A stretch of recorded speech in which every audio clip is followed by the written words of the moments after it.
সব দলে এতিয়াও কোন প্ৰাৰ্থী হ'ব ঠিক কৰা নাই, কিন্তু ময়ূৰ বৰগোহাঁই যোৱাবাৰ নিৰ্বাচন খেলিছিল, মাত্ৰ কেইশমান ভোটত তেওঁ পৰাজিত হৈছিল।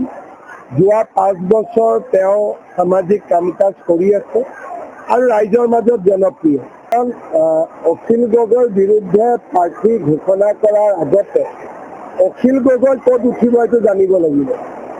বহুতে কৈ আছে এইবাৰ অখিল গগৈ ধুবুৰীৰ ফালেহে উঠিব বুলি। গতিকে তেওঁ যেতিয়ালৈকে ক'ত উঠিব নকয়, আমি প্ৰাৰ্থী কেনেকৈ দিম? কাৰণ তেওঁ এতিয়া ধুবুৰীৰ চাপৰৰ ফালে গৈহে মানুহক চুমা খাই থকা দেখা পাওঁ।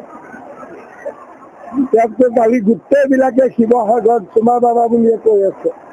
গতিকে ক'ত এতিয়া তেওঁ ইলেকশ্যন উঠে জানিলে আমি কেণ্ডিডেটৰ নাম ক'ব। অভিনন্দন জনালোঁ তেওঁ টপত থাকিলে তেওঁ জিকিব।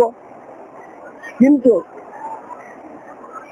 কালি মই মহিলাৰ মিটিংখন দেখি মোৰতো নালাগিলে তেওঁ টপত আছে বুলি।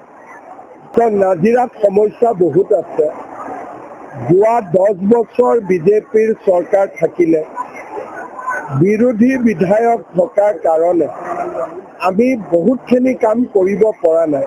এবাৰ এটা সুযোগ পালে নিশ্চিতভাৱে নাজিৰাৰ বহুত ডাঙৰ পৰিৱৰ্তন হয়। তেওঁলোকে মোৰ বিৰুদ্ধে অখিল গগৈয়ে 2009 চনৰ পৰা আৰু কংগ্ৰেছে অযথা কথাবিলাক কৈ থাকে, কেতিয়াও একো প্ৰমাণ নিদিয়ে, কেতিয়াও একো তথ্য দিব নোৱাৰে, খালি অপপ্ৰচাৰে কৰি থাকে। সেইকাৰণে এইবাৰ মই কৈছোঁ যে 9 তাৰিখে ফাইনেলি মই কেছ দিম। মোৰ ওপৰত যি আছে এখন লিষ্ট কোৰ্টত দি দিওঁ, এবাৰতে হেষ্ট নেষ্ট হৈ যাব।